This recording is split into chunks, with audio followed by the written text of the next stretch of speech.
Unified 911, anong matutulong namin sa'yo? Anya ti maitulong mi ken ka po. Anong may tatabang ko sa Unsay imo? akong ikatabang nimo? Ngini makadabang nami sel ka no. Sa anumang wika o dialekto, may tulong na darating sa iyo.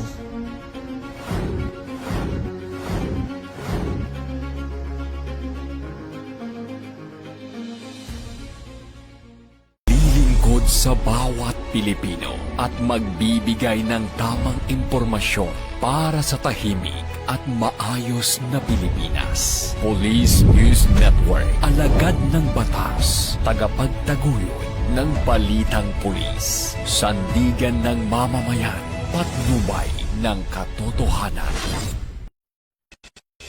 La Campo Crame, maghahatid ng pinakahuling kaganapan at nagbabagang balita. Ito ang PNN Police News Network. At ngayon, ang inyong mga tagapagbalita. Magandang araw, bagong Pilipinas! Ako ang inyong alagad ng batas, tagataguyod ng Balitang Pulis, Patrolman Edwin Baris. Maghahatid sa inyo ng tamang balita, kwento ng pulis at serbisyo para sa mamamayan. At ito ang PNP News Online. Ang pangunahing balita ng Police News Network, alagad ng batas, tagataguyod ng Balitang Pulis.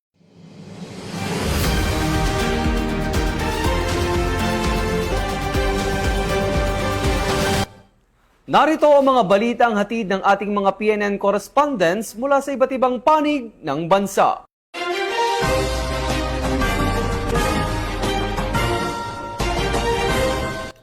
Bumisita si Napolcom Regional Office 2 Director sa Isabela Police Provincial Office bilang bahagi ng isinagawang calendar year 2026 entrance briefing kaugnay ng inspection and assessment monitoring at evaluation activities ng tanggapan.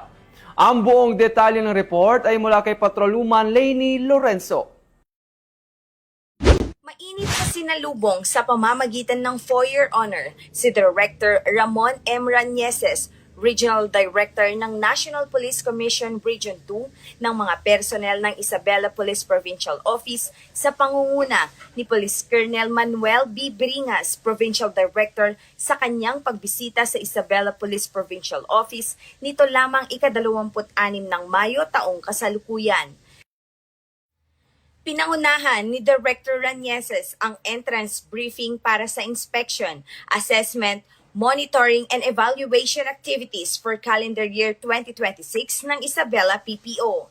Dinaluhan ito ng Provincial Command and Staff, Force Commanders ng Isabela Provincial Mobile Force Companies at Chiefs of Police ng iba't ibang component city at municipal police stations bilang bahagi ng koordinasyon at pagpapatibay sa pamamahala at serbisyo ng kapulisan sa lalawigan. Layunin ng aktibidad na masuri at mapalakas pa ang implementasyon ng mga programa, polisiya at operational readiness ng kapulisan sa lalawigan. Sumasalamin din ito sa patuloy na pagsisikap ng PNP at Napolcom na mapanatili ang mataas na antas ng profesionalismo, kahandaan at mahusay na serbisyo publiko. Patuloy naman ang Isabela PPO sa pagsusulong ng mga programang nakaangkla sa integridad, transparency at patuloy na paghahatid ng serbisyong mabilis, tapat at nararamdaman sa lalawigan. Mula dito sa Lambak ng Cagayan, ako ang inyong PNN correspondent, Patrolwoman Lainey Lorenzo, alagad ng batas, tagataguyod ng Balitang Pulis. Maraming salamat, Patrolwoman Lorenzo. Aabot sa 18 wanted person ang naaresto ng Quezon Police Provincial Office sa sinagawang sunod-sunod na operasyon sa ilalim ng Oplan Bantay Dangal sa iba't ibang bayan sa lalawigan ng Quezon. Ibabalita yan ni Patrolwoman Jessalyn Argoso. 3 warrant of arrest at 3 warrantless arrest ang naitala ng Quezon Police Provincial Office sa pinaigting na kampanya laban sa mga sexual offender sa ilalim ng direktiba ng Police Regional Office Calabarzon at sa patuloy na implementasyon ng Oplan Bantay Dangal. Mula May 21 hanggang May 25, 2026, nagsagawa ang Quezon PPO ng sunod-sunod na operasyon laban sa mga wanted person na sangkot sa kasong rape, sexual assault, acts of lasciviousness at iba pang sexual offenses. Dahil dito, matagumpay na na-serve ng mga operating units at police stations ang 43 warrant of arrest na nagresulta sa pagkakaaresto ng 15 individual. 3 ring warrantless arrest ang naitala sa magkakahiwalay na operasyon ng Candelaria MPS, Chao MPS at Lopez MPS. Ayon kay Police Colonel Romulo A. Albacea, Provincial Director ng Quezon PPO, patuloy pang papaigtingin ng kapulisan ang kampanya laban sa mga sexual offender upang maprotektahan ang kababaihan, kabataan at iba pang biktima ng pang-aabuso. Hinihikayat naman ng Quezon PPO ang publiko na makipagtulungan sa kapulisan sa pamamagitan ng pagbibigay impormasyon laban sa mga wanted person at iba pang kriminalidad sa lalawigan. Mula dito sa lalawigan ng Quezon, ang inyong PNN correspondent, Patrolwoman Jesseline P. Argoso. Alagad ng batas, tagataguyod ng Balitang Pulis. Maraming salamat, Patrolwoman Argoso. Nakiisa ang Police Regional Office 12 sa isinagawang pagpupulong ng Regional Peace and Order Council na ginanap sa Coronadal City bilang bahagi ng patuloy na pagpapalakas ng koordinasyon ng iba't ibang ahensya ng pamahalaan para sa pagpapanatili ng kapayapaan at kaayusan sa rehiyon. Yan ang aking balitang tinutukan. Sa ang Police Regional Office 12 sa Regional Peace and Order Council second quarter meeting nitong 25 ng Mayo taong kasalukuyan sa Coronadal City, South Cotabato upang palakasin ang koordinasyon sa usapin ng kapayapaan, kaayusan at kaunlaran sa rehiyon. Pinangunahan ni Police Brigadier General Alan B. Manibog, Acting Regional Director ng Police Regional Office 12 at Vice Chairperson ng Regional Peace and Order Council, ang pagbubukas ng pulong at mga talakayan hinggil sa regional security initiatives at interagency collaboration. Naging presiding officer si Honorable Reynaldo S. Tamayo Jr., ang Chairperson ng Regional Peace and Order Council Region 12 at Gobernador ng South Cotabato. Dinaluhan ng mga pagpupulong ng mga kinatawan mula sa Armed Forces of the Philippines, Bureau of Fire Protection, National Police Commission, National Intelligence Coordinating Agency, Philippine Coast Guard, DOE, Office of the Civil Defense, Department of Interior and Local Government, gayon din ng mga gobernador, alkalde at mga miyembro ng Local Peace and Order Council sa Sorsogon Region. Ito ang bagong PNP para sa bagong Pilipinas, serbisyong mabilis, tapat at nararamdaman. Mula dito sa National Headquarters ng Philippine National Police, ako ang inyong PNN correspondent, Patrolman Edwin Baris, alagad ng batas, tagataguyod ng Balitang Pulis.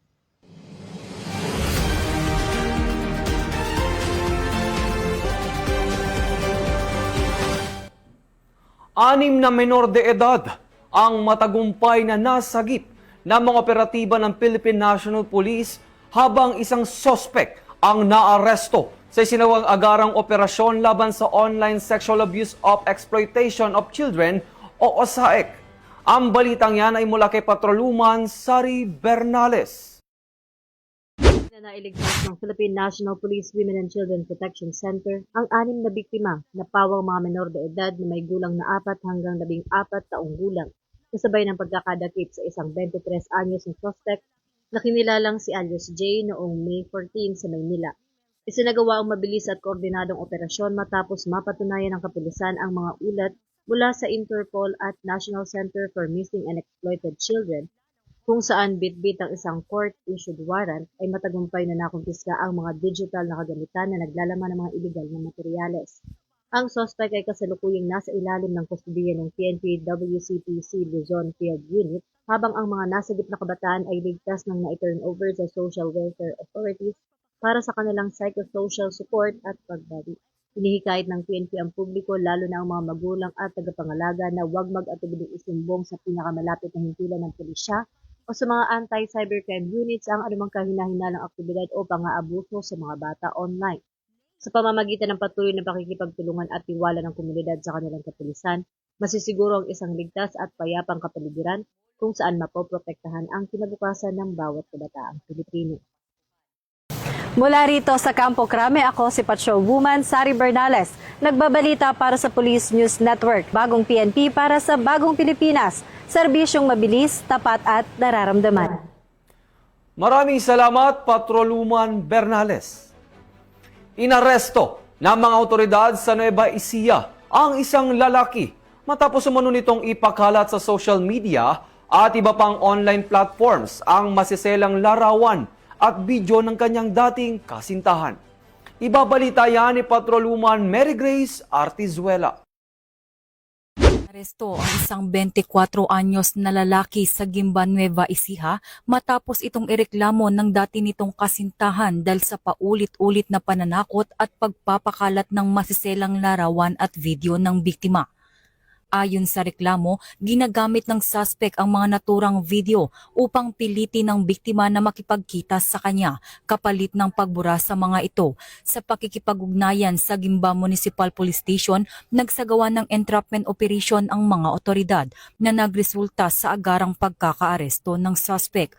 Nahaharap ngayon ito sa patong-patong na kaso kabilang ang grave coercion at paglabag sa Photo and Video Voyeurism Act. Ayon kay Police Major General Wilson Asueta, Direktor ng PNP-ACG, walang sinuman ang may karapatang gamitin ang mga pribadong larawan bilang kasangkapan sa pananakot, pagpapahiya o pagkontrol. Walang tigil na tutugisin ng PNP-ACG ang mga sangkot sa online harassment at pang-aabuso. Mula dito sa Campo Crame, ako ang inyong PNN correspondent, Patrolwoman Mary Grace Artizuela, nagbabalita para sa Police News Network, alagad ng batas, tagataguyod ng Balitang Pulis. Maraming salamat, Patrolwoman Artizuela. Bilang pagkilala sa dedikasyon at pagsusumikap ng mga bagong pulis, itinampok si Napolcom Vice Chairperson Attorney Rafael Vicente Calinisan bilang panauhing pandangal sa isinagawang recognition rights ng mga police recruits sa lalawigan ng Laguna. Yan ang aking balitang tinutukan. Nauhing pandangal si Commissioner Attorney Rafael Vicente R. Calinisan, ang Vice Chairperson and Executive Officer of the National Police Commission sa isinagawang recognition rights ng Public Safety Recruit Course Batch 2025-1 Masandiglahi na ginanap sa Police Regional Office for a Grandstand sa Camp Brigadier General Vicente Lim, Calamba City, Laguna na ika-26 ng Mayo taong kasalukuyan. Dumalo rin sa programa si Police Major General Roy B. Parena, ang Director ng PNPTI at Police Brigadier General Hansel Marantan, ang Regional Director ng Police Regional Office 4A. Bukod sa mga opisyal, mas naging makabuluhan ang seremonya sa presensya ng mga pamilya ng mga police recruit, saksi ang kanilang mga magulang at mahal sa buhay sa sakripisyo, dedikasyon at mahabang pagsasanay na pinagdaanan ng mga bagong pulis bilang paghahanda sa kanilang tungkulin sa paglilingkod sa bayan. Ito ang bagong PNP para sa bagong Pilipinas. Serbisyong mabilis, tapat at nararamdaman. Mula dito sa National Headquarters ng Philippine National Police, ako ang inyong PNN correspondent, Patrolman Edwin Baris, alagad ng batas, tagataguyod ng Balitang Pulis.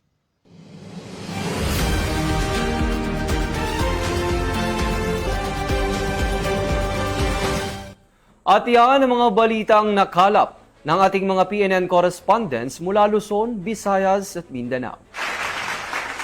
Para sa mas malawak at mabilis na ulat ng mga balita, i-like, follow and share kami sa aming Facebook account ng Police News Network at sa Twitter account para sa mga real-time updates at YouTube channel para sa mga live stream at replays. Manatiling mapagmatsyag at laging alamin ang totoo. Sa ngalan ng pamunuan ng Philippine National Police, sa pangunguna ni Chief PNP Police General Jose Melencio C. Nartates Jr. at sa pamumuno ni President Ferdinand Bongbong Marcos Jr., kami ay maglilingkod sa bawat Pilipino at magbibigay ng tama at balanseng balita. Mula rito sa tanggapan ng tagapag-ugnay ng Pambansang Pulisya, ako ang inyong alagad ng batas, tagataguyod ng Balitang Pulis, Patrolman Edwin Baris. Maghahatid ng tamang balita, kwento ng pulis at serbisyo para sa mamamayan. At ito ang PNP News Online, ang pangunahing balita ng Police News Network. At ito ang bagong PNP para sa bagong Pilipinas. Serbisyong mabilis, tapat at nararamdaman.